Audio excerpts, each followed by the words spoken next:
자, 말씀을 좀 같이 나누고자 합니다. 오늘 말씀은 여러분들 한번 마태복음 23장 읽어보셨습니까? 네, 읽어보면 어때요? 기분이 좋아요? 마태복음 23장 읽고 기분이 좋았다. 병원 가보시기 바랍니다. 네. 왜냐하면 우리가 보지 못했던 예수님의 모습이 여기 보이기 때문에 그래요. 예수님에게서 낯선 향기가 나요. 원래 예수님 어때요? 예수님 하면 생각나는 게 뭐예요? 사랑이 많으신 분, 인자하신 분, 이거잖아요. 근데 오늘 여러분들, 오늘 욕설이 등장을 하고 있습니다. 본문에, 그죠? 그리고 거기에다가 여러분 지금 본문 보세요. 23장 보고 나서 화 있을 진저가 몇 번 등장하는지 한번 세볼까요? 화 있을 진저가, 화 있을 진저가 몇 번 등장할까요? 한번 세보세요. 이때 아니면 성경 안 보잖아요. 이때라도 성경 봅시다. 그래요. 몇 번 정도 등장하고 있습니까? 맞아요. 7번 등장을 해요. 화 있을 진저 7번 등장하는 장이 있다 없다? 없어요. 마태복음 23장이 유일합니다. 그럼 예수님께서 이토록 세게 이야기를 하시는 본문이 있을까? 화 있을 진저, 심판과 저주로 가득 찬 본문. 근데 타이밍이 묘해요. 지난주에 뭐 했어요? 어서와 축제. 새 가족이 올 수 있다 없다? 자, 그 새 가족 무슨 죄야? 왔는데 여기서 화 있을 진저 이 독사의 새끼들아 막 이러면은 여러분 본문에 있는 이야기예요. 제가 욕하는 게 아니라 본문에 있잖아요. 그렇죠? 저는 그래서 오늘 약간 사이다일 수 있는데 여러분은 좀 고구마 먹는 것처럼 답답할 수 있다. 그래서 사실 이 본문을 이제 사실 담임 목사님께서 오늘 지금 삼일교회 가셔서 이제 설교하시거든요. 그래서 목사님의 이제 외부 일정을 확인한 다음에 4월 7일 가시는 걸 확인을 했어요. 그러면 당연히 목사님 없으면 누가 설교해요? 제가 하죠. 이거 한 달 전에 알았습니다. 근데 한 달 전에 알았는데 이 본문 보면서 한숨부터 나오는 거예요. 이걸 어떻게 해야 되냐? 어서와 축제 때 분위기 좋았는데 갑자기 와서 심판과 저주의 메시지를 막 전하면 여러분들이 다음 주부터 교회로 올까 안 올까 막 이런 이제 고민들이 많아서 하나님 앞에서 기도를 했습니다. 하나님, 만일 하실 수 있으면 이 본문을 담임 목사님에게 보내시고 저를 좀 지나가게 해주세요. 기도를 했는데 항상 그 다음 기도를 하면 안 되는데 그 기도를 해야 되잖아요. 배웠으니까. 그 기도가 뭐예요? 그러나 나의 원대로 하지 마옵시고 아버지의 뜻대로 하옵소서 하는데 하나님께서 그래도 해야 되지 않겠냐라고 말씀을 하셔가지고 이제 청년들이 좀 맞을 때가 왔다. 매를 맞자 그래가지고 그래요. 그래서 오늘 본문을 한 달 정도 좀 묵상을 하면서 하나님께서 왜 이 본문을 우리 가운데 주셨을까 조금 고민하면서 설교를 좀 준비했습니다. 오늘 본문은 아까 전에 이야기한 것처럼 화 있을 진저, 심판과 저주로 가득 찬 본문입니다. 자, 거기에다가 독사의 새끼들아라는 이야기가 나오고 있는 본문이에요. 이 새끼에 해당하는 헬라어가 겟네마라는 말인데 이 겟네마라는 말이 원래는 자녀, 자식이라는 뜻이에요. 자, 근데 신약 성경에서 그렇게 사용된 용례가 있다 없다? 없더라고요. 저도 찾아와서 알았어요. 그래서 이 겟네마라는 뜻은 당연히 이 기노마이, 발생하다라는 의미에서 파생된 단어이기 때문에 당연히 그냥 자녀, 자식이라는 평범한 의미로 사용될 수 있는데 신약 성경에서 그렇게 사용된 용례가 단 한 번도 없더라고요. 이 겟네마라는 이 명사가 사용되어졌을 때는 앞에 다른 명사가 하나가 더 붙어요. 그게 뭘까요? 오늘 봤잖아. 독사. 독사와 겟네마가 붙어서 독사의 새끼들아가 되는 거예요. 그래서 제가 보면서 이게 신약 성경에서 겟네마라는 단어를 사용했을 때는 지금 우리 감각으로는 자녀 자식이지만 그 당시로 신약 성경 초대교회 당시에는 이 말이 되게 센 말이었다. 그러니까 예수님께서 엄청 지금 수위를 높여가지고 아주 강하게 이야기하고 있다라는 것을 우리가 알 수 있습니다. 자, 그럼 예수님 입장에서는 어때요? 예수님 입장에서는 당시의 종교 지도자들이었던 바리새인들, 서기관들에게 사이다처럼 이렇게 신나게 이렇게 말로 팰 수 있잖아요. 자, 근데 듣는 그 종교 지도자들은 어땠겠습니까? 어땠을 것 같아요? 기분이 좋았을까요? 나빴을까요? 자, 여러분 생각을 해보세요. 담임 목사님 안 계셨어요. 저도 없어요. 그러면 여기 누가 와요? 강사가 오겠죠. 강사 목사가 와서 여러분들 초면에 이렇게 얘기하는 거예요. 독사의 새끼들아, 화이트 진저 이렇게 얘기를 했다고 한번 생각을 해보세요. 그럼 기분이 좋아요, 나빠요? 기분이 안 좋잖아. 저도 강사로 다른 교회에 갈 때가 있어요. 가서 그러면 뭐부터 이야기할까요? 애들 눈이 썩었어 이미. 설교 들 생각이 없어. 여러분처럼 눈이 반짝반짝하지 않아요. 여러분들은 제가 만난 청중들 중에 가장 베스트입니다. 진짜예요. 정말 다른 교회 가면 일단 설교 들을 생각이 없어요. 특히 중학생 아이들 그냥 외계인이야. 걔들 그냥 빌런이라고. 근데 가가지고 눈이 벌써 썩었어. 근데 저 앞에 서가지고 뭐부터 얘기할까요? 아유, 아름다운 눈동자를 가지셨군요. 이거부터 시작한단 말이에요. 그러면 이제 여러분도 이제 아세요. 혹시라도 강사가 와가지고 여러분들 보면서 이렇게 칭찬을 할 때는 어느 정도 립 서비스다, 걸러 들어야 한다는 것을 알 수 있습니다. 그래야 강사를 오래 할 수 있습니다. 안 그러면 제가 만약 가가지고 이 썩은 동태 눈 알더라 막 이렇게 얘기를 했다면 그 교회에서 저를 다시 부를까요, 안 부를까요? 다시 안 부르죠. 네. 그래요. 먹고 살기 위해서는 이게 립 서비스도 잘 해야 된다. 그래요, 여러분. 이게 우리가 지금 만약에 초면에 있는 어떤 메신저가 와서 여러분에게 심판과 저주의 메시지를 전한다고 생각해도 아주 불편할 텐데, 당시에 이것을 듣는 사람들이 누구예요? 오늘날로 치면 교회 지도자들, 교회 고인물들이란 말이에요. 그러니까 여러분들 모태신앙 한번 손 들어볼까요? 여기는 모태신앙들이 되게 많을 텐데. 모태신앙. 자, 내가 그래도 믿은 지 한 10년 이상 됐다. 믿은 지 10년 정도 됐다. 그래요. 고인물도 많잖아요. 산물이 이거 고인물들이에요. 여러분들에게 하는 얘기예요. 새가족은 아니에요. 새가족은 기마가도 괜찮아요. 네, 오늘 새가족한테 하는 얘기가 아니라 고인물들한테, 교회 지도자들한테, 저 같은 목사한테 예수님께서 독사의 새끼들아 화 있을진저 무려 7번 얘기하셨다고요. 그럼 예수님께서 왜 이렇게 세게 이야기를 하셨을까요? 저는 이 부분에 대해서 우리가 고민하면서 말씀을 좀 들어봤으면 좋겠습니다. 자, 바리새인들과 서기관들은 어떤 사람들이었을까요? 지금 우리 느낌에는 독사의 새끼들아, 예수님께서 막 막말하시고 욕설 박으시고 그다음에 화있을진저 막 이렇게 얘기하시니까 아주 나쁜 사람들 같잖아요. 그죠? 막 빌런, 몬스터 막 이렇게 우리가 생각을 하고, 우리 역시 바리새인들에 대해서 그러니까 현대에서 바리새인들 보니까 이미 다 알고 있잖아요. 그러니까 이 바리새인들 쳐 죽일 놈들 막 이래가지고 우리도 바리새인들에 대해서 나쁘게 생각하는 경향들이 있습니다. 자, 근데 유대사에서 바리새인들은 어떤 사람들이었을까요? 아주 나이스한 사람들이에요. 여러분 탈무드 보셨죠? 탈무드에 보면은 선생님이 뭐라고 얘기하죠? 랍비라고 얘기합니다. 그 랍비가 바로 바리새인들과 서기관들이에요.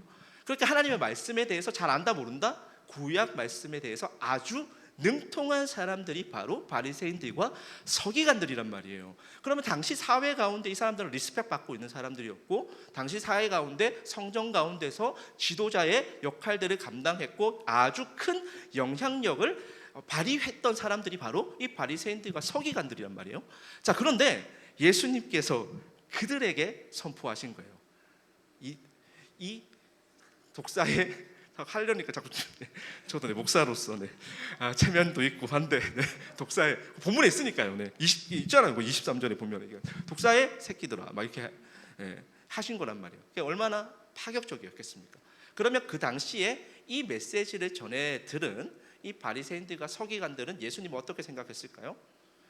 여러분들 이제 잘 예배 드리고 있는데 새로운 강사 와가지고 독사의 새끼들아 막 이러고 이제 화 있을진저 이거 뭐 때렸다고 생각해봐요. 그러면 그 강사를 뭐라고 생각해요?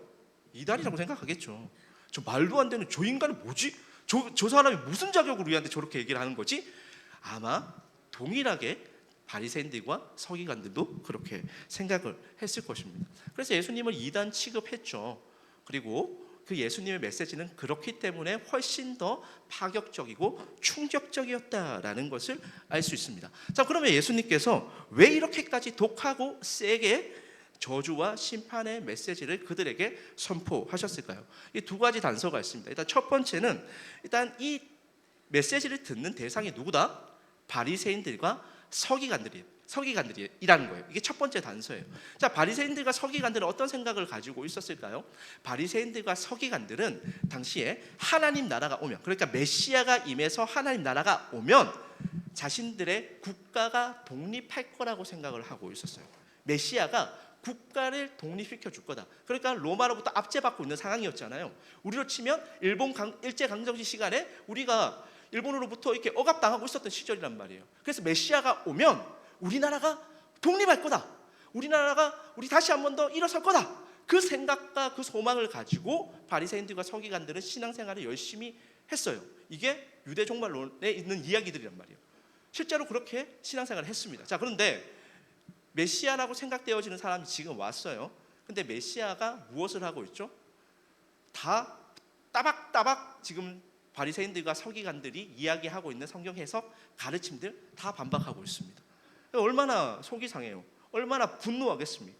그렇기 때문에 바리새인들과 서기관들은 이 메시아가 오면 하나님 나라가 다시 한 번 더 회복되어지고, 그러니까 다시 독립할 것이라는 그 소망 가운데 살고 있었는데, 독립은커녕 자신들의 가르침에 대해서 반박하고 있는 이 예수를 보면서 이단이라고 생각할 수밖에 없었던 거죠.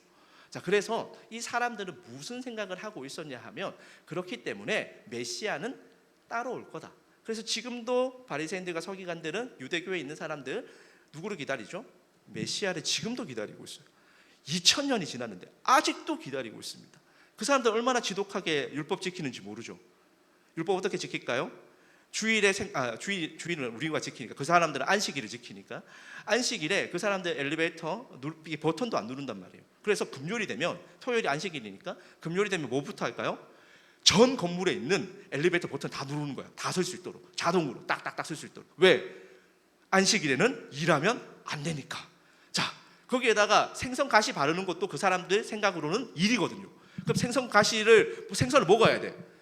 제시 원장님이 오늘 저녁에 가가지고, 유대인인데 저녁 때 이제 안식일이기 때문에 근데 생선을 먹어야 되는데 이거 먹으면 어떻게 돼요? 안식일에 일하는 거잖아요. 그럼 할 수 있어요, 없어요?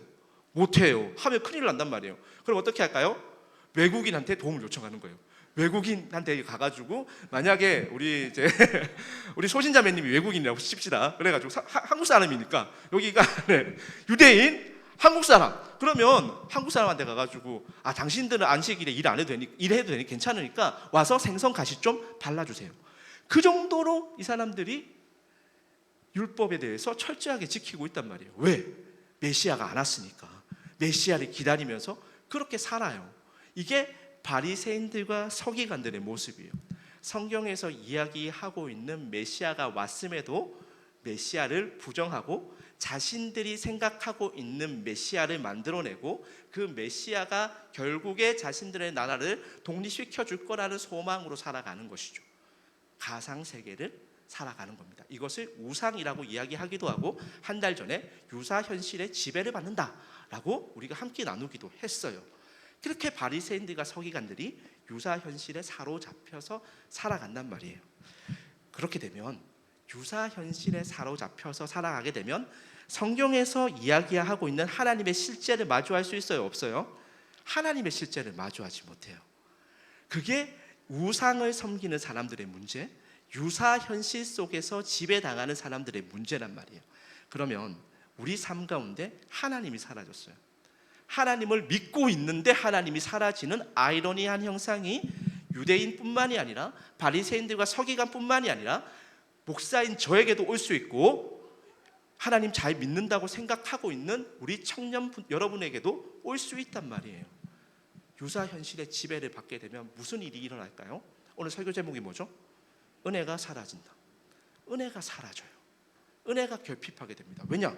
하나님은 은혜로 가득 차신 분인데, 우리가 하나님을 마주하지 않고 우리가 만들어낸 하나님을 우리가 계속해서 섬기고 있다면, 그 우리가 만들어낸 하나님 가운데 우리가 사로잡혀 있다면 당연히 은혜가 결핍되게 되어져 있습니다. 자, 두 번째 단서가 있습니다. 왜 예수님께서 이렇게 세게 이야기하셨을까? 이 마태복음 23장은 어느 흐름에서 우리가 좀 살펴봐야 되냐 하면, 제가 마태복음 13장 이야기를 하면서 이런 이야기를 한 적이 있어요. 마태복음 13장부터는 하나님 나라가 무엇인가, 이것을 예수님께서 제자들에게 풀어서 설명하셨습니다. 그 대표적인 그 비유가 무엇이었죠? 네 가지 밭 비유였어요. 네 가지 밭 비유는 다시 한번 해볼까요? 자, 여러분들 마음 가운데 가시가 있습니까? 돌이 있습니까? 그러면 어떻게? 그러면 우리 다 어떻게 해요? 그럼 가시 제거해야겠네? 돌 제거해야겠네? 그래서 가시 제거하고 돌 제거해서 좋은 밭 만들어 갑시다. 이게 예전부터 목사님들이 했던 거잖아요. 근데 아멘 하지 말라 그랬어요.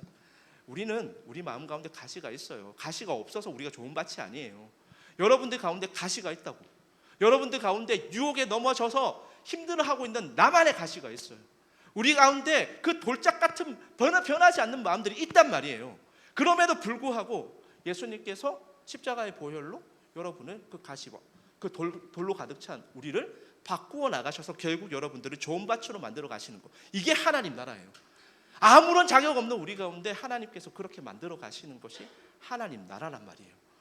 이게 마태복음 13장부터 시작이 되었어요. 그리고 나서 제자들의 꼬라지를 보여주죠. 제자들이 예수님 말 잘 듣습니까? 아니요. 지금 이 시점까지 예수님이 뭐라고 이야기하는지 제대로 이해하고 있는 제자들 있다 없다? 없어요.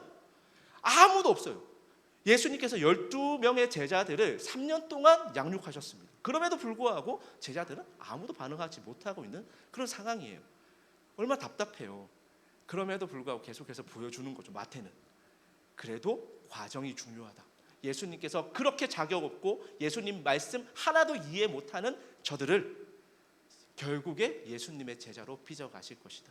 이게 13장부터 19장, 20장까지 흐름이란 말이에요. 그리고 20장에 딱 들어오면서 하나님의 나라의 백성은 그럼 누구인가? 라는 질문을 우리 가운데 마태가 던지고 있습니다. 하나님 나라의 백성은 누구일까요? 우리가 포도원밭 비유를 우리가 살펴봤어요. 그 포도원밭 비유 보면 여러분들 몇 시에 왔다고 생각합니까? 여러분 아침부터 온 것 같죠? 아니에요. 그 포도원밭 비유의 가장 크리티컬한 부분은 뭐냐 하면 여러분들 5시에 왔다는 거예요. 여러분 모두가 다 막차 탔다라는 거예요. 우리가 하나님의 은혜가 아니면 살아갈 수 없다라고 이야기하고 있는 것이 바로 포도원 비유의 가장 중요한 주제란 말이에요. 그럼 우리 뭐예요 다? 우리 다 은혜로 살아가는 거예요. 아무도 여러분들 아침에 와가지고 일한 사람이 없다고요. 여러분의 의를 조금이라도 내세울 수 있는 부분이 있다 없다? 없다. 그럼 하나님 나라의 백성은 누군데? 은혜를 아는 사람들이요. 은혜를 아는 자들이요. 그리고 우리가 한 달 전에 옷 갈아입기라는 제목의 설교를 제가 같이 나눈 적이 있습니다. 그렇죠? 옷 갈아입기. 그러니까 여러분들이 입는 옷은 어때요? 제약으로 가득 찬 옷이에요. 스가랴서 말씀 우리가 살펴봤잖아요. 제약으로 가득 찬 옷, 냄새 나서 도저히 입을 수 없는 옷 여러분들이 입고 있어요. 그래서 사단이 고발까지 하죠. 하나님, 저 사람들, 저 인간들 저렇게 냄새나고 제약으로 가득 찬 옷 입고 있는데 왜 심판하지 않으십니까? 심판해 주세요. 이게 사단이 하나님한테 고발한 내용이라고요. 그럼 하나님께서 어떻게 하셔야 돼요? 하나님 앞에 나오는데 저렇게 더러운 옷 입고 나왔네? 내가 심판할게. 이게 하나님의 정당한 반응 아니겠습니까? 그런데 하나님께서 어떻게 하셨죠? 어린 양의 보혈로 여러분의 더러운 옷을 씻기시고 여러분에게 무슨 옷을 입혀주셨죠? 마할라조트, 가장 고귀한 옷을 입혀주셨습니다. 그리스도의 옷을 입혀주셨습니다. 은혜 아닙니까? 우리 그 누구도 제약의 옷을 우리 스스로 벗을 수 있는 사람들 없잖아요. 우리 스스로 그 제약의 문제 해결할 수 있는 사람들 없단 말이에요. 근데 주님께서 십자가의 그 보혈의 피로 여러분들 씻기셔고 여러분들이 입고 있는 옷 마셔가지고 그래서 우리 가운데 마할라조트 입혀주시는 거라고요. 그러면 하나님 나라의 백성은 누구입니까? 그리스도의 옷을 입은 자들, 즉 은혜를 아는 자들, 십자가의 은혜를 아는 자들이 하나님 나라의 백성입니다. 그 흐름 가운데 오늘 메시지가 우리 가운데 주어졌어요. 물론 이 메시지를 듣고 있는 바리새인들과 서기관들은 그러면 그 십자가의 은혜를 안다 모른다? 모르는 사람들이 십자가의 은혜가 사라진 사람들이 보여주는 삶의 모습을 오늘 마태복음 23장이 우리 가운데 보여줄 겁니다. 그러면 여러분들이 마태복음 23장 딱 들어와서 읽어나가면서 이게 내 모습이다. 여기서 지금 뭔가 내가 걸렸다. 그럼 뭐죠? 여러분 가운데 은혜가 사라졌다라는 것에 반증이 될 것이라고 저는 생각합니다. 바리새인들과 서기관들을 보면 처음부터 이런 문제였을까요? 처음부터 그쪽이었을까? 바리새인들과 서기관들이? 아니에요. 우리는 자꾸만 바리새인들과 서기관들 그러면 이 사람들 다 율법에 매여가지고 살아간 사람들이라고 우리가 오해하지만 사실 이 바리새인들과 서기관들이 처음부터 그랬던 것은 아닙니다. 우리가 항상 이신칭의 이야기를 하면서 이 바리새인들과 서기관들이 이신칭의의 정반대의 포지션에 있는 사람들이라고 생각할 때가 참 많아요. 그런데 이 사람들이 은혜를 몰랐던 사람들이 아니에요. 여러분들이 성경 읽어보면 은혜가 아니었던 순간이 있습니까? 구약은 다 율법이에요? 아니에요. 구약도 다 은혜예요. 여러분도 알잖아요. 창세기 보면 아담과 하와가 뭐였어요? 하나님께서 만들어 놓으신 질서 어기고 선악과 따먹었단 말이에요. 그럼 어떻게 돼요? 반드시 죽어야 돼요. 근데 하나님께서 반드시 죽여요? 아니요. 하나님께서 죽이지 않죠. 하나님께서 어떻게 하죠? 하나님께 다시 한 번 더 기회를 주신단 말이에요. 여자의 후손을 통해서 오히려 너희를 구원할 것이다 라고 하나님께서 구원의 약속을 주시죠. 은혜 아닙니까? 갈대우르에서 달신을 섬기고 있었던, 우상을 섬기고 있었던 한 사람이 있었습니다. 그게 바로 아브람이라는 사람이었어요. 근데 그 아브람이라는 사람을 누가 불러요? 하나님께서 주권적으로 부르시죠. 은혜 아닙니까? 아브람이 믿음의 조상다운 삶의 모습을 보입니까? 아니요. 근데 아브람은 어떻게 하죠? 믿음의 조상답게 하나님께서 빚어가시죠. 은혜의 이야기입니다. 출애굽기 이야기도 우리가 잘 알고 있습니다. 출애굽기 할 때 이스라엘 백성들이 뭐 한 게 있습니까? 홍해가 가로막고 있고 애국 군사들이 뒤에 쫓아왔어요. 정말로 죽을 위기에 처해져 있었습니다. 근데 하나님께서 뭘 하셨죠? 바다 가운데 마른 길을 내시죠. 그래서 이스라엘 백성도 구원받았잖아요. 은혜 아닙니까? 이스라엘 백성들이 그 구원의 과정에서 무엇을 한 것이 있습니까? 아니요. 배고프다고 하니까 만나와 메추라기, 치밥 먹이시고, 그죠? 얼마나 하나님께서 은혜를 베푸셨어요.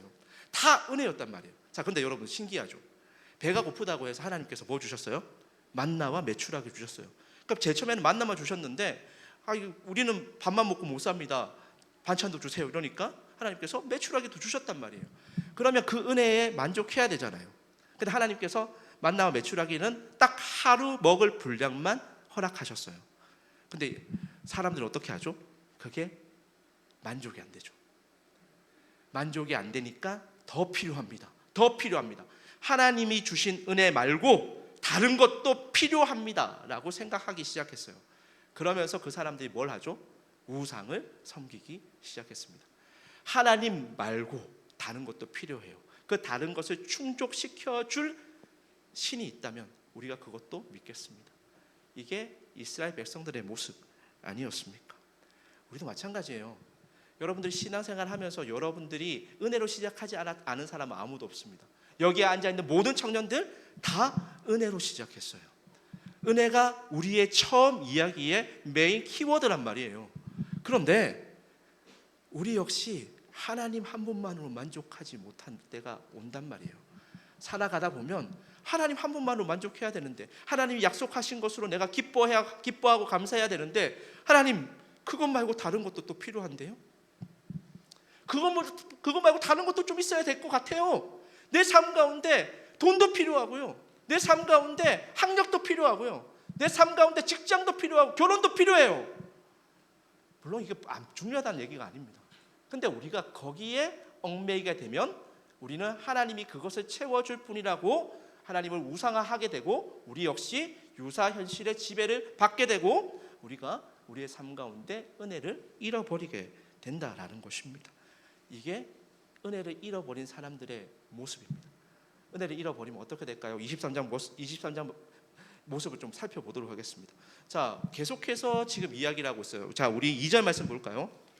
2절 말씀. 자, 2절 말씀. 자, 다 같이 한번 서기관들이 바리새인들이 어디에 앉아 있는지 한번 볼게요. 다 같이 한번 읽어 보겠습니다. 잠도 좀 깰 겸. 자, 절반 정도 왔어요. 자, 빨리 왔습니다. 2절. 자, 2절 한번 읽어 볼까요? 시작. 어느 자리에 앉았다고요? 모세의 자리. 이 모세의 자리라는 것이 뭐냐면, 예전에 강대상 위에 목사님들 앉는 이상한 좌석들이 있었습니까? 없었습니까? 있었어요. 우리는 되게 약해. 저 정도는 아주 소소하고 소박한 겁니다, 여러분. 그 되게 희양찬란한 의자에 앉아 있었잖아요. 막 크리스탈로 되어 있는 것들. 네, 그런 의자입니다. 네, 목사인 것을 티내는 거. 네, 저는 한국 교회가 물론 유교의 영향을 받은 건 사실입니다. 하지만 좀 없어져야 할 문화들도 많은 것 같아요. 그 성전에 가면 그런 제사장들과 종교 지도자들이 앉는 자리가 따로 있었어요. 그 자리를 모세의 자리라고 이야기를 합니다. 자, 서기관들과 바리새인들이 그 모세의 자리에 모여서 나는 종교 지도자다, 나는 성전의 리더다 라는 것을 딱 이제 눈으로 보여주고 있는 그때 예수님께서 나타나셨습니다. 자, 예수님께서 나타나셔가지고 크리티컬하게 지금 비판을 쏟아내시죠. 우리 3절 말씀 다 같이 한번 읽어보겠습니다. 시작. 그러므로 무엇이든지 그들이 말하는 바는 행하고 지키되 그들이 하는 행위는 본받지 말라. 그들은 말만 하고 행하지 아니하며. 자, 보세요. 그들은 말만 하고 행하지 않는 사람들로 예수님이 아예 바리새인들과 서기관들을 정의하셨습니다. 자, 예수님은 바리새인들과 서기관들의 가르침에 대해서 아예 동의하실 생각이 없어요. 계속해서 마태복음 12장의 안식일 논쟁, 또 15장의 정결법 논쟁, 그다음 19장의 이혼에 관한 이야기들을 예수님께서 가르침을 이야기하실 때마다 아예 이 종교 지도자들, 그러니까 바리새인들과 서기관들이 가는 대립각을 세우셨습니다. 그러니까 이 사람들의 가르침 자체를 아예 부정하고 새로운 해석을 예수님께서 내어 놓으신 것이죠. 그러니까 바리새인들이 지키고 있었던 그 율법들 예수님께서 인정한다, 인정 안 한다? 아예 인정을 안 하는 모습을 보여주면서 오늘 딱 이제 정의를 하십니다. 그들의 행위를 본받지 말라. 그들은 말로만 하고 행동하지 않는 사람들이다. 구약 성경 잘 이해하면서도 하나님 마음 안다, 모른다? 모른다. 하나님의 은혜 안다, 모른다? 모르기 때문에 결국 은혜가 결핍된 그들에게 찾아온 것은 뭐죠? 말만 하고 행동하지 않는 것을 우리는 뭐라고 불러요? 가식, 위선. 그 가식과 위선으로 채운다. 그러면 오늘 은혜가 사라진 자리에 뭐가 이 사람들을 뭘로 채웠어요? 가식과 위선으로 채우고 있는 것을 보게 되죠. 마찬가지예요. 여러분 가운데 은혜가 사라지고 있으면 여러분들이 뭘 채울 가능성이 높죠? 가식과 위선으로 여러분들 여기 와서 타 있을 수 있다고요. 내가 거룩한 크리스찬인 척 코스프레 할 수 있다고요. 이게 오늘 우리가 살펴보고 있는 이 본문의 가장 중요한 부분이라고 할 수 있습니다. 자, 그러면 은혜와 가식으로 우리의 삶을 채우면 어떻게 될까요? 자, 보세요. 그러면 율법이 늘어나요, 안 늘어나요? 율법이 늘어나요. 그러면 신앙생활 하는 것이 즐거울까요, 무거울까요? 무거워요. 점점 더 무거워질 거예요. 엄청난 짐이 여러분들이 짓 누를 거라고요. 근데 예수님께서는 뭐라고 말씀하셨죠? 진리가 너희를 자유케 할 거다. 그러면 예수님께서 말씀하신 부분이랑 바리새인들과 서기관들이 율법 준수하는 부분이랑 완전히 다르다라는 것을 우리가 알 수 있습니다. 예수님은 우리를 자유케 하시는 분이고 우리 가운데 가벼운 짐을 주시는 분인데 율법을 보니까 바리새인들과 서기관들을 보니까 그 율법 때문에 우리가 깔려 죽을 판이에요. 깔려 죽을 판이잖아요 지금. 수고하고 무거운 짐자들아 다 내게로 오라 예수님께서 말씀하셨는데 그래서 내가 너에게 너의 멍에를 내가 대신 들어주겠다 이거잖아요. 근데 이 바리새인들과 서기관들은 어때요? 더 무거운 짐을 지어주겠다. 안식일에 엘리베이터 버튼도 누르지 마라. 생선가시도 바르지 마라. 계속해서 율법들이 늘어납니다. 여러분들, 그러니까 우리가 물론 엘리베이터 버튼 엘리베이터 버튼을 우리가 누르는 것에 대해서 여러분 아무 생각이 없겠지만 생선가시를 주일에 바르는 것에 대해서 아무런 생각이 없겠지만 여러분들만의 율법이 있을 수 있어요. 내가 언제까지 뭐 해야 돼? 나는 그래도 기쁨의 교회 청년이니까 이것도 해야 돼. 이것도 해야 돼. 라고 여러분들이 생각하고 있다면 여러분들 삶 가운데 은혜가 사라지고 있는 것은 아닌지 한번 점검해 보셔야 됩니다. 반드시라는 게 있을까요? 그런 거 없어요. 여러분들 왜 찬양합니까? 기뻐서. 여러분들 왜 섬깁니까? 은혜라서. 여러분들 왜 선교합니까? 은혜이기 때문에.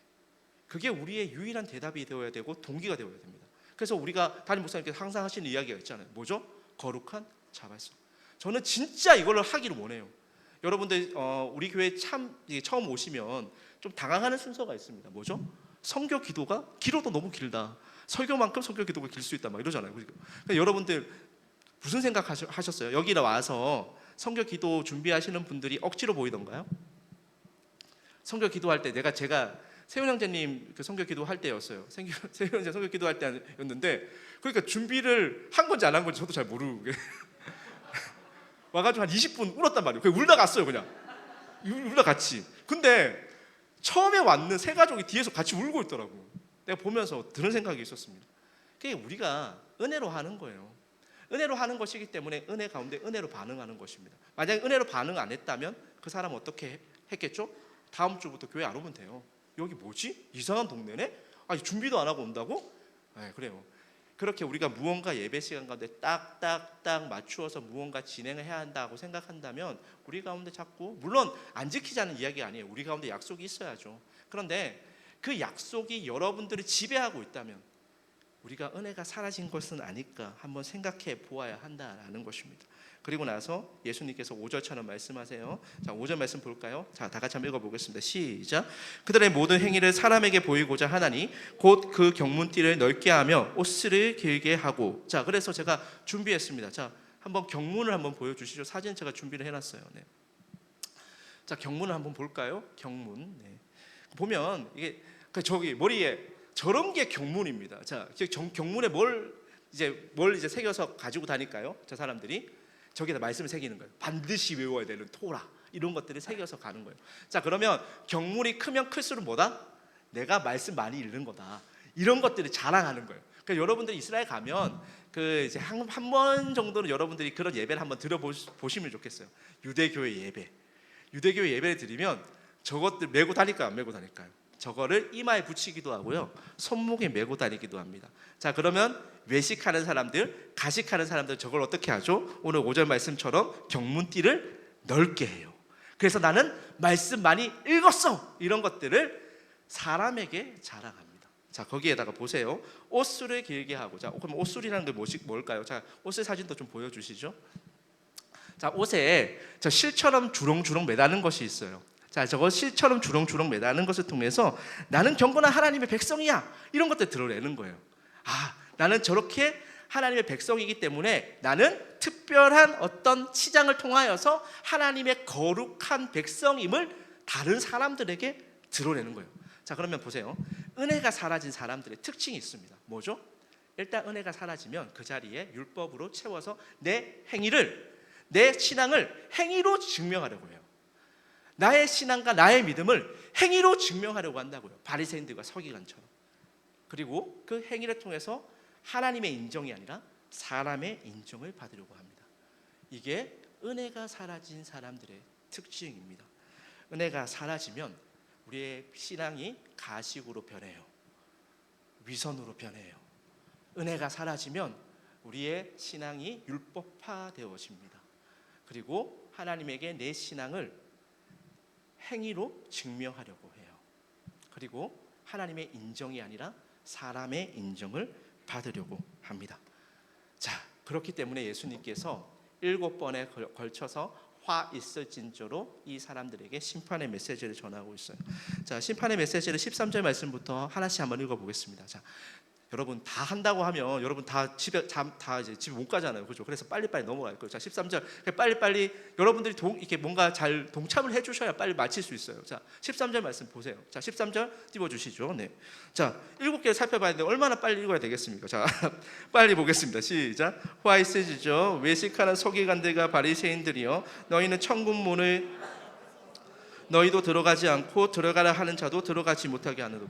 자, 그래서 보세요. 이 랍비, 그러니까 종교 지도자들이었단 말이에요. 오늘날로 치면 목사들. 자, 그 목사들이 어떻게 하고 있죠? 목사들이 천국 문 앞에 섰어요. 근데 천국 문 앞에 서서 뭘 해야 돼요? 천국 문으로 사람들을 안내해야 되잖아요. 하나님 말씀으로 여러분들이 어떻게 구원받는지 우리가 안내해야 된다고요. 근데 어떻게 해요? 천국 문을 먼저 닫아버렸어요. 왜요? 이 사람들부터 은혜가 없잖아. 천국에 어떻게 들어가는지, 하나님 나라에 어떻게 들어가는지, 우리가 어떻게 구원받는지를 까먹었어요. 그러니까 구원 받는 방법에 대해서 잘못 가르치고 있죠. 문을 닫았습니다. 그리고 그들도 그렇게 구원받는다고 생각 안 해요. 자신이 율법 지키는 것으로 구원받는다고 생각하죠. 그리고 나서 어떻게 하죠? 들어가는 사람도 다 못 들어가게 막는데요. 여러분들이 왜 은혜가 사라져서 여러분들의 신앙생활이 위선과 가식으로 변하게 되면 뭐가 문제냐면 이럴 수 있다라는 거예요. 우리가 천국 앞에서 하나님 나라로 들어가는 것들 막는 사람이 될 수 있다라는 겁니다. 그래서 고인물들은 어떻게 해야 될까요? 새가족들은 괜찮아요. 새가족들. 네. 고인물도 어떻게 해야 돼요? 그래요. 새가족보다는 고인물들이 은혜가 사라질 가능성이 훨씬 더 높아요. 자, 그러면 이 이야기에 가장 크리티컬하게 해당하는 사람은 누구일까요? 바로 저입니다. 네, 저예요. 목사로 살아가다 보면 은혜가 사라진 것을 경험하는데 저는 여러분 앞에서 은혜가 사라진 것을 표시내면 안 되는 사람이잖아요. 항상 여러분에게 은혜를 미쳐야 되는 사람이잖아요. 사실 이 말씀 처음에 제가 묵상하면서 설교 준비할 때는 야, 이거는 바리새인들과 서기관들만의 이야기다라고 저도 생각을 했어요. 말씀을 묵상하면 묵상할수록 하나님께서 왜 이걸 저에게 준비시키셨는지를 제가 알겠더라고요. 제 이야기예요. 여러분들의 이야기라고요. 은혜가 사라지고 있는 모든 사람들의 이야기입니다. 15절 말씀 볼까요? 15절 말씀 보세요. 15절 말씀도 되게 독하게 이야기하셨어요. 화 있을진저 외식하는 서기관들과 바리새인들이여, 너희는 교인 한 사람을 얻기 위하여 바다와 육지를 두루 다니다가 생기면 너희보다 배나 더 지옥 자식이 되게 한다. 무슨 말씀이세요? 전도한 거잖아요. 선교한 거잖아요. 내가 전도와 선교하기 위해서 그렇게 애쓰고 열심을 냈다고요. 그런데 예수님께서 뭐라고 얘기하죠? 그 동기가 잘못되어지면, 은혜로 전도하지 않고 은혜로 선교하지 않으면 거기서 전도받는 사람들 너희보다 훨씬 더 지옥 자식이다. 훨씬 더 배가 되는 지옥 자식이 될 수 있다 라고 이야기를 하고 있습니다. 왜요? 전도하는 사람이 잘못 전했으니까, 선교하는 사람이 잘못 선교했으니까. 인간의 열심이 이렇게 무섭습니다. 전도하고 선교하는 것, 행위가 중요한 것이 아니에요. 항상 우리가 확인해야 될 것은 우리가 왜 예배하고 있는가, 왜 사역하고 있는가, 왜 선교하고 있는가, 왜 전도하고 있는가, 그 동기가 무엇인가를 여러분들이 확인하셔야 됩니다. 그게 은혜가 아니라면 우리 역시 우리를 만나는 모든 사람들에게 지옥 자식이 되게 할 수 있는 무서운 일들이 우리 가운데 벌어질 수 있어요. 자, 16절 말씀입니다. 16절 말씀 보니까 맹세에 가는 것이에요. 화 있을진저 눈먼 인도자여, 너희가 말하되 누구든지 성전으로 맹세하면 아무 일 없거니와 성전에 금으로 맹세하면 찍힐지라. 이 성전 걸고 맹세하는 거예요. 성전 걸고 맹세하면은 이게 거룩합니까? 아니에요. 자꾸 우리는 이 교회 건물 예배당을 자꾸 여러분들 신성시하는 경향이 있어요. 여기는 거룩한 곳입니까? 아니요. 여기 그냥 일반 건물이에요. 여기가 왜 거룩합니까? 여기가 거룩하다면, 이 장소가 거룩하다면 하나님께서 임재하시기 때문에 거룩한 거예요. 그럼 여러분의 삶의 처소도 마찬가지예요. 여러분의 가정이 거룩합니까? 맞아요. 거룩해요. 왜요? 하나님이 임재하시니까요. 마찬가지예요. 여러분이 드리는 헌물 있잖아요. 우리 헌금하잖아요. 그 자체가 거룩한 게 아니에요. 그것을 드리는 여러분이 하나님께 구분되어서 이것을 거룩하신 하나님께 내가 드리기 때문에 그 헌물이 거룩해지는 겁니다. 그걸 받으시는 분이 거룩한 분이기 때문에 거룩해지는 거예요. 그런데 우리는 잘못 착각을 해요. 여기만 오면, 내가 헌금하면 하나님께서 복 주실 거야. 이게 한국교회를 병들게 한 이유 아닙니까? 그래요. 은혜가 사라지면 이런 일들이 우리 가운데 벌어질 수 있습니다. 자, 네 번째 보겠습니다. 11조에 관한 이야기를 예수님께서 아예 못 받고 있어요. 자, 11조에 관한 이야기입니다. 우리 23절 말씀 다 같이 한번 읽어볼까요? 23절 말씀 다 같이 읽겠습니다. 시작.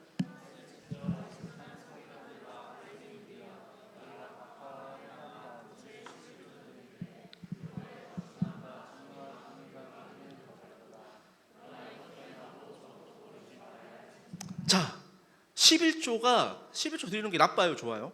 여러분 11조 해야 됩니까? 안 해야 됩니까? 11조 해야 돼요, 말아야 돼요?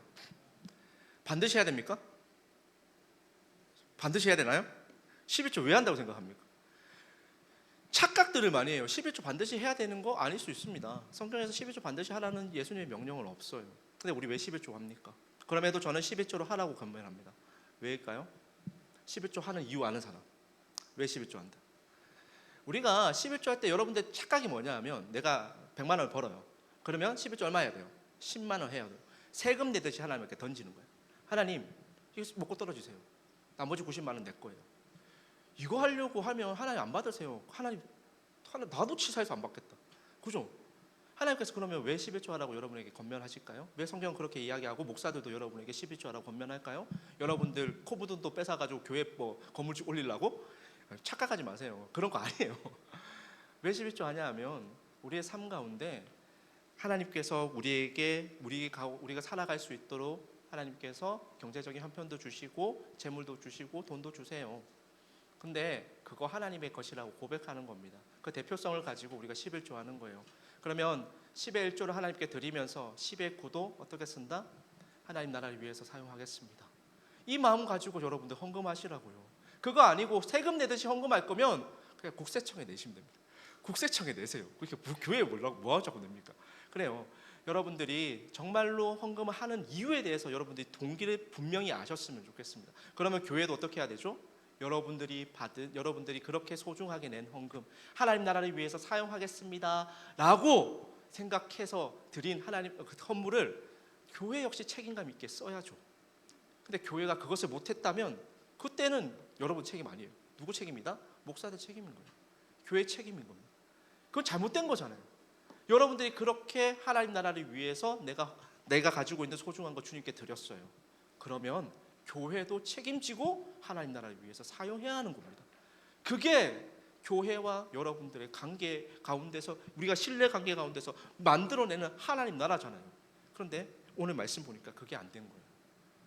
10의 1조 하는 것에 다 얽매여 있어요. 세금 내듯이 내는 거예요. 그래서 뭐까지 내죠? 오늘 보니까 박하와 해양과 근채까지 내고 있어요. 이게 약초거든요. 그럼 약초의 11조는 어떻게 합니까? 뿌리를 자릅니까? 이렇게 해주고 뿌리 잘라가지고 이거 하나님 10의 1조 받으세요. 물론 그걸 가지고 우리가 이거라도 하나님 제가 이거 하나님께 드리는 것이니까 하나님 나라를 위해 사용하겠습니다 라는 마음을 가지고 드리면 모르겠어요. 근데 그게 아니라 그냥 세금 내는 거잖아요. 이거 율법 지키는데 얽매여 있는 거잖아요. 그러니까 예수님께서 화 있을진저라고 말씀하시는 거죠. 자, 5절. 자, 그다음에 다섯 번째입니다. 다섯 번째. 우리 25절 말씀 볼까요? 자, 25절 말씀 보니까 화 있을진저 외식하는 서기관들과 바리새인들이여 장과 대접의 겉은 깨끗이 하되 그 안에는 탐욕과 방탕으로 가득하게 하는도다. 그러면 그 바리새인들과 서기관들의 외적 모습을 보면 어때요? 외적 모습은 깨끗해 보여요. 그런데 그 안은 뭘로 가득 찼다고요?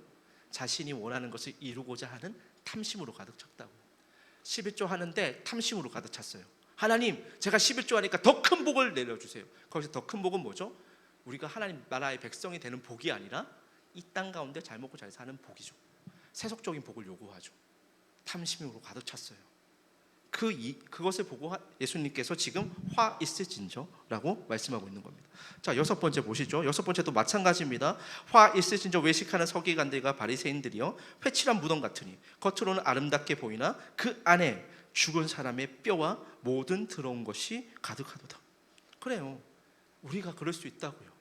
이 자리 가운데 앉아 있는데 예배 경건하게 드리는 척, 거룩하게 드리는 척 하고 있는데 여러분 그 마음 가운데 온갖 더러운 것들이 가득 차 있을 수 있다고요. 여러분의 영이 시체로 누워 있을 수 있단 말이에요. 마지막입니다. 29절 말씀입니다. 화 있을진저 외식하는 서기관들과 바리새인들이여 너희는 선지자들의 무덤을 만들고 의인들의 비석을 꾸미고 이르되. 이게 무슨 말이에요? 선지자들의 무덤을 누가 만들었어요? 누가 선지자들을 죽였죠? 이 바리새인들과 서기관들이 죽였습니다. 구약 시대를 보면 하나님 말씀을 전하는 사람들이 있었을까요? 없었을까요? 선지자들이 있었어요. 그 사람들 누가 가장 반대했을까요? 종교 지도자들이 반대했습니다. 그리고 종교 지도자들이 심지어 죽였습니다. 예레미야 같은 사람들, 이사야 같은 사람들. 누가 죽였어요? 종교 지도자들이요. 예레미야, 이사야가 이방인들한테 죽임을 당한 게 아니에요. 성전 안에서 죽임을 당한다고. 성전 안에서 핍박을 당한다고요. 그런 일들이 우리 가운데 일어날 수 있다는 것입니다. 그럼 왜 죽였을까요? 그 말씀이 싫었으니까요. 그 말씀이 나를 때리는 것 같으니까 그게 싫어가지고 선지자들이 죽인 거예요. 하나님의 말씀을 거부한 것입니다. 하나님의 약속을 거부하는 거예요. 그리고 궁극적으로는 하나님의 은혜를 거부하는 것입니다. 자, 그럼 어떻게 될까요? 28절 말씀 다 같이 한번 보겠습니다. 자, 38절 말씀 다 같이 보겠습니다. 독사의 새끼들하는 생략할게요. 네. 자, 38절 너무 많이 했으니까. 자, 38절 말씀 다 같이 볼까요? 그러면 보세요. 은혜의 자리를 우리가 피해서 은혜가 우리 가운데 사라지면 우리 가운데 가식과 위선이 찾아와서 23장에 그 우리가 살펴봤던 바리새인들과 서기관들의 모습으로 살게 돼요. 그러면 그 사람들이 어디에 모여 있다고요? 교회요. 성전이요. 모세의 자리요. 그런데 뭐라고 주님께서 말씀하시죠? 38절 다 같이 큰 소리 읽어보겠습니다. 시작. 보라, 너희 집이 황폐하여 버려진 바들이라. 어떻게 한다고요? 버린다고요. 열왕기상 우리 9장 6절과 7절 말씀 딱 좀 빠르게 보겠습니다. 열왕기상 9장 6절과 7절 말씀이에요. 자, 다 같이 한번 읽어보겠습니다. 시작. 만일 너희나 너희의 자손이 아주 돌아서서 나를 따르지 아니하면 내가 너희 앞에 둔 나의 계명과 법도를 지키지 아니하고 가서 다른 신을 섬겨 그것을 경배하면 내가 이스라엘을 내가 그들에게 준 땅에서 끊어버릴 것이요 내 이름을 위하여 내가 거룩하게 구별한 이 성전이라도 내 앞에서 던져버리니 이스라엘은 모든 민족 가운데서 속담거리와 이야기거리가 될 것이며. 자, 이거 언제 하나님께서 하신 말씀이냐면 솔로몬 성전이 처음 지어졌을 때 하신 말씀이에요. 봉헌 예배 드릴 때 한 이야기라고요. 근데 뭐라고 이야기하죠? 6절 말씀 보니까 내가 나의 계명과 법도를 지키지 아니하고 다른 신을 섬기면, 유사 현실에 빠져서 가식과 위선으로 은혜의 자리를 대체한다면 내가 이 성전이라도 던져버릴 것이다, 심판할 것이다 라고 말씀하고 있습니다. 사랑하는 우리 청년 여러분, 우리 가운데 은혜가 사라지고 있잖아요. 그러면 은혜가 사라지게 되면 우리는 반드시 필연적으로 우리의 삶을, 우리의 신앙의 모습들을 가식과 위선으로 채울 수밖에 없습니다. 그러면 여러분의 삶이, 여러분의 신앙생활이 점점 더 재미없어져요. 점점 더 무거워져요. 그리고 사람들의 인정을 갈구하게 됩니다. 그럼 집에 돌아갈 때면 어떻죠? 힘들어요. 그래서 월요병이 오는 거예요. 여러분, 물론 이렇게 얘기하면 반박할 수 있는 우리 청년들, 목사님 출근 안 해봐서 그러죠. 요즘 제가 월요일도 출근하고 있습니다. 비슷해요. 그래요. 근데 우리 가운데 은혜가 사라지면 여러분들 가운데 기쁨과 감격이 사라집니다. 정말입니다. 그리고 이게 일들로 여겨지기 시작하고 자꾸 교회에 와서 자꾸만 무언가 나를 억누르는 것 같아서, 그래서 그 무게감 때문에 신앙생활 하는 것에 있어서 아무런 재미를 찾지 못하고 기쁨을 찾지 못해요. 그런데 사람들 앞에서 그렇게 보일 수 없잖아요. 그럼 어떻게 하죠? 연기하죠. 신앙 좋은 척. 그러면 그 갭이 점점 더 벌어집니다. 벌어져서 나중에는 그냥 껍데기만 여러분 여기 앉아 있을 수도 있는 거예요. 얼마나 불행합니까? 근데 더 불행한 사실은 예수님께서 그것을 보면서 독사의 새끼들아 라고 얘기하시기도 하고 화 있을진저 라고 얘기하시면서 심판과 저주의 메시지를 쏟아붓고 있다는 것입니다. 성경은 이렇게 이야기하면 이제 목사님 어떻게 설교를 마무리하려고 하십니까? 심판과 저주의 이야기로 가득 차서 내일부터 심판과 저주의 그 메시지 가운데 우리가 살아가야 하지 않겠습니까? 이렇게 이야기할 수 있는 청년들도 있을 것 같은데, 근데 성경은 재미가 있어요. 저는 이 마태복음의 구조와 좀 닮아 있는 것이 신명기라고 생각을 하는데, 예수님께서 처음으로 공생애를 이제 여시면서 무슨 설교를 하시죠? 팔복 설교를 하십니다. 팔복은 축복이에요, 저주예요? 축복이요. 축복으로 여셨어요. 자, 그리고 나서 무엇으로 마무리하고 있죠? 이제 공생애를 닫을 시간이 됐어요. 십자가에 못 박히실 때가 왔습니다. 그리고 나서 저주의 이야기를 하시죠. 그래서 축복과 저주의 메시지가 뭔가 처음과 끝을 이렇게 장식하고 있는 것처럼 보여요. 신명기도 마찬가지입니다. 그러니까 신명기도 무슨 말로 먼저 시작을 할까요? 이스라엘 백성들을 향한 모세의 마지막 축복으로부터 시작을 합니다. 그런데 나중에는 저주로 마쳐요. 축복으로 시작해서 저주로 마칩니다. 속상하죠, 그죠? 그러면 보세요, 여러분. 축복이 많을까요? 저주가 많을까요? 뭐가 많을 것 같아요? 자, 요거는 금방 알 수 있습니다. 우리 예배팀이 늦게 오면 뭘 부과하죠? 벌금 매기잖아요, 그죠? 자, 한번 생각을 해볼게요. 예배팀이 약속 시간 12시 반으로 정했어요. 자, 그런데 예배 연습 시간을 잘 지키면 기프티콘을 쏜다라고 하는 것과 예배 연습 시간에 늦게 오면 벌금을 물리겠다라는 것과 어느 것이 더 효과적일 거라고 생각합니까? 상을 주는 거예요? 벌금 매기는 거예요? 네? 상 주는 거라고? 벌금 매겨야죠. 벌금 매기면, 왜냐하면 우리는 상을 주면 상은 받아도 되는 거지만 못 받아도 괜찮은 거예요. 근데 벌금 어때요? 내 걸 빼앗기는 거잖아. 우리는 빼앗기는 것에 대해서는 철저하게 아주 신속하게 반응하는 경향이 있습니다. 그래요. 그렇기 때문에 축복과 저주의 메시지 중에 신명기에 더 많은 비중을 차지하는 메시지는 무엇일까요? 저주요. 2대8이요. 얼마나 이스라엘 백성들이 말 안 들으면 모세가 나중에 설교를 마무리하면서 축복의 메시지로 시작했다가 너희 하나님 말씀 잘 듣고 순종하면 이런 축복이 주어질 거야 라는 건 2. 나머지는 뭘로 채웠다고요? 저주로 채웠다고요. 심판과 저주로. 때리는 이야기로 채웠어요. 자, 그럼 신명기가 여기서 끝나느냐? 그렇지 않아요. 성경은 항상 심판과 축복의 메시지로 가득 차 있지만 결국 여기서 끝나는 것이 아니라 한 가지 메시지를 우리 가운데 더 던지고 있습니다. 자, 우리 신명기 마지막 말씀인데, 자, 신명기 31장 16절 말씀이에요. 31장 16절 말씀. 자, 다 같이 한번 읽어보겠습니다. 조금 설교가 긴데, 이제 다 왔어요. 자, 목사님 이게 뭐 군대도 아니고 저기 막 올라가면 끝이라고 하더니 계속해서 지속되는 때문에 네, 여튼 다 왔습니다. 네. 자, 30절 16절 말씀 다 같이 한번 읽어볼까요? 자, 시작. 또 여호와께서 모세에게 이르시되 너는 내 조상과 함께 누우려니와 이 백성은 그들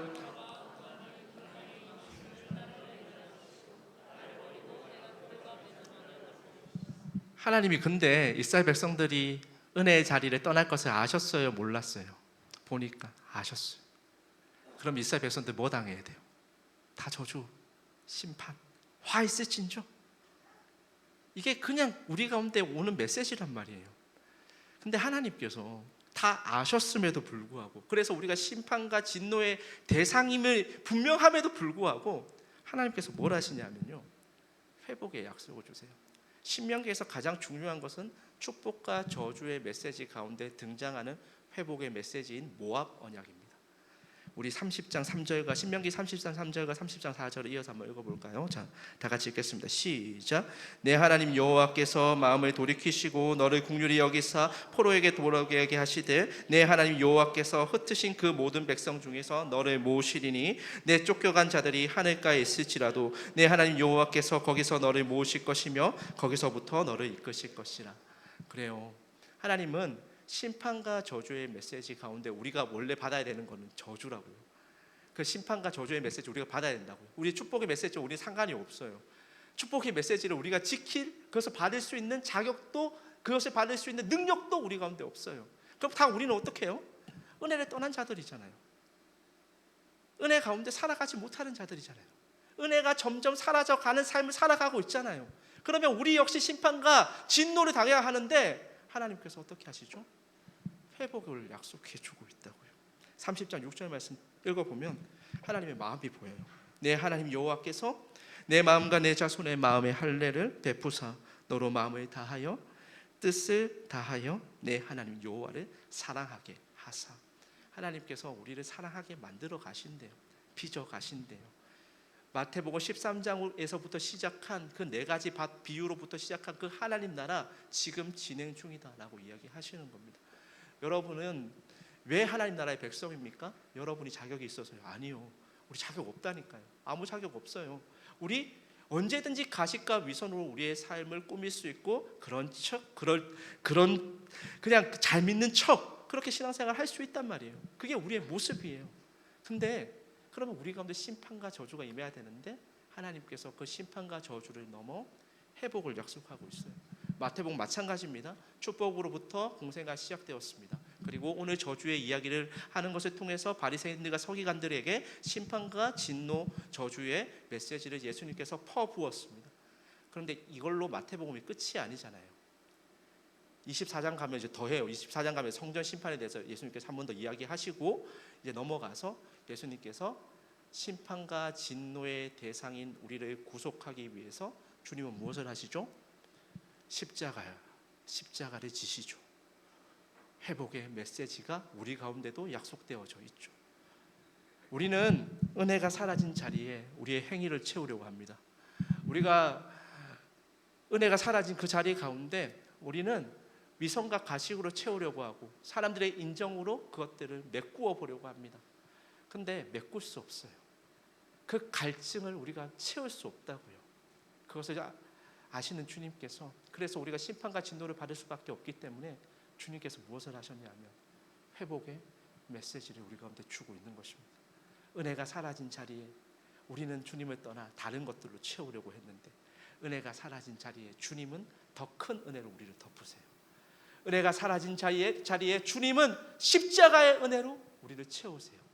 은혜가 사라진 자리에 주님은 회복의 은혜로 우리를 채우신단 말이에요.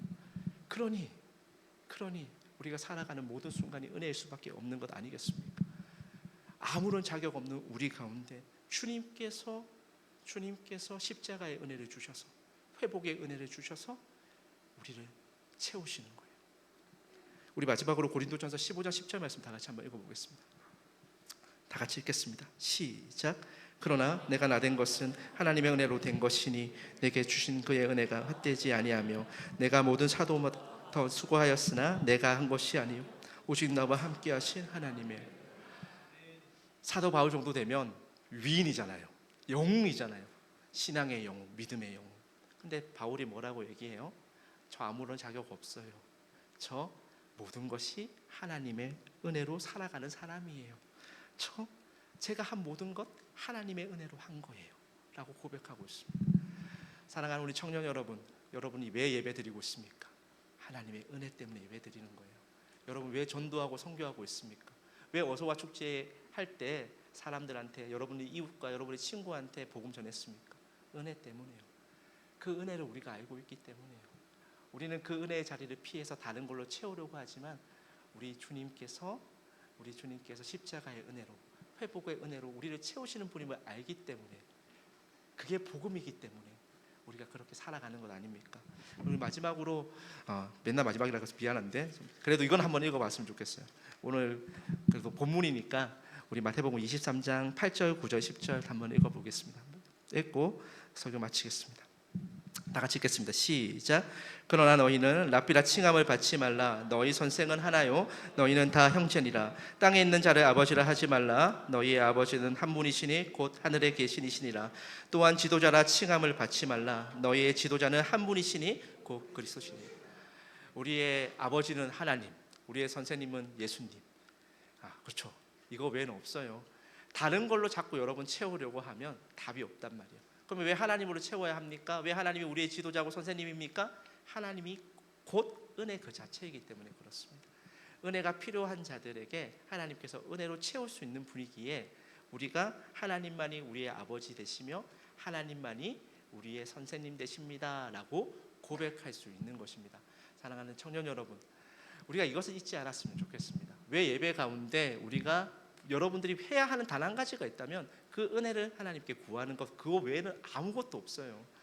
예배 시간 가운데 하나님께서 은혜가 사라진 자리를 살아가고 있는 우리 가운데 하나님 은혜 채워주세요. 하나님밖에 없습니다. 제가 하나님 한 분밖에 없어요. 하나님 좀 도와주세요. 하나님 저 좀 살려주세요.